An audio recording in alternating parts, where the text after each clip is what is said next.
Hello guys, this is the editorial analysis for 21st December 2016.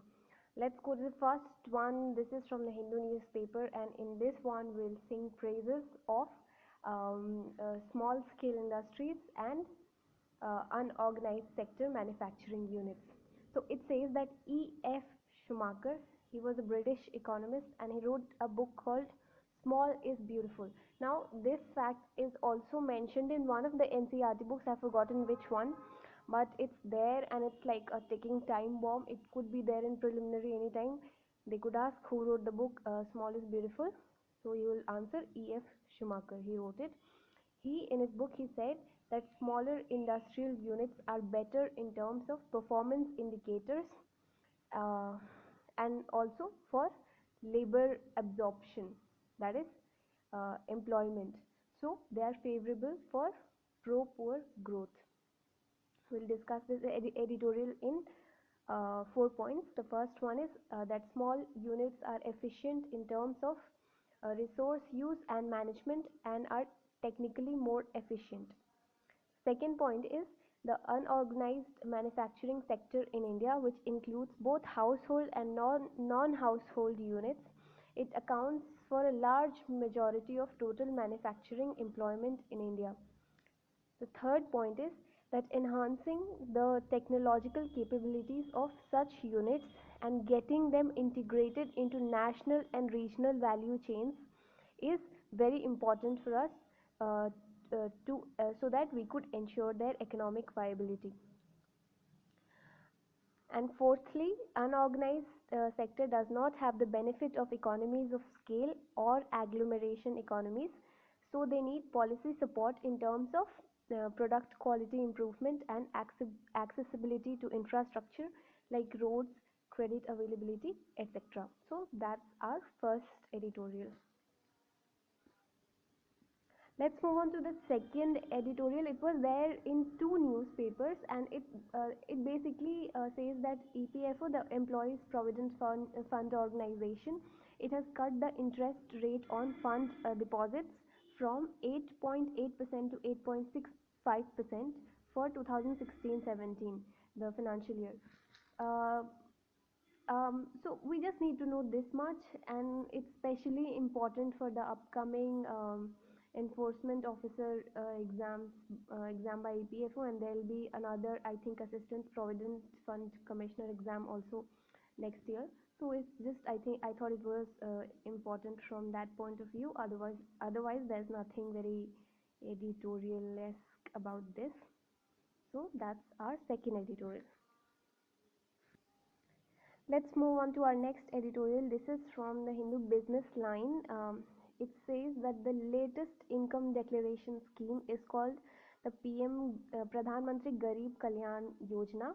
According to this, till March 31st, 2017, taxpayers can report their unreported income, and they will be taxed at 50% and a minimum of 25% of the income would be locked in a deposit account for 2 years with no interest.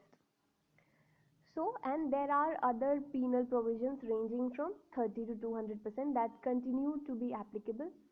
And then the editorial goes on to like comment on this new scheme. But as civil service aspirants, we just need to know this much, that what else the government is doing to curb black money. Let's go to our next editorial. This is also from the Business Line. It basically says, I just noticed one thing from this one particular editorial. It says that apart from India, Venezuela is also undergoing demonetization.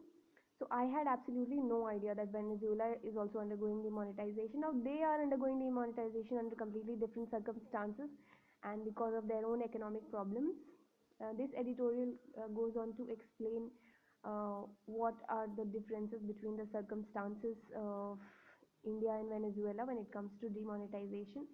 I didn't think that was important because in mains we'll never get a question on a question like this. We just need to know that Venezuela also has had demonetization, and it could be a preliminary question. So that's one.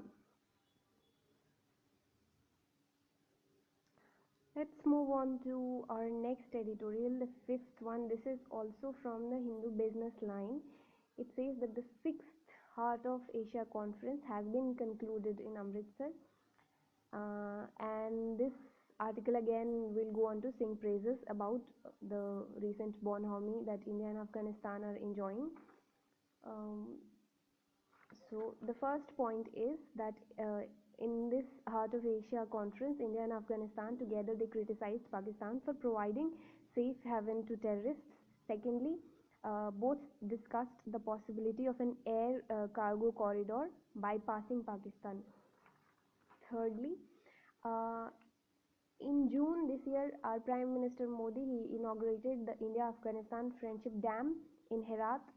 Fourthly, Afghanistan supported Modi's criticism of human rights violations in Baloch, Gilgit-Baltistan and POK. And fifthly, Kabul also boycotted the SAARC meeting in Islamabad and endorsed India's surgical strikes. However, the author concludes by saying that, however, let's not get too excited about this because in the year 1965 during the Indo-Pak war, we Indians we had almost captured Lahore and then we started a propaganda for Baloch and Pashtun separatists from Pakistan. Okay, but then what happened that then Afghanistan's king Zahir Shah he started distancing himself from India and he used Afghanistan's neutrality in this issue to settle disputes with Pakistan amicably. So what we are currently witnessing is just a current bonhomie that both the countries have to capitalize on.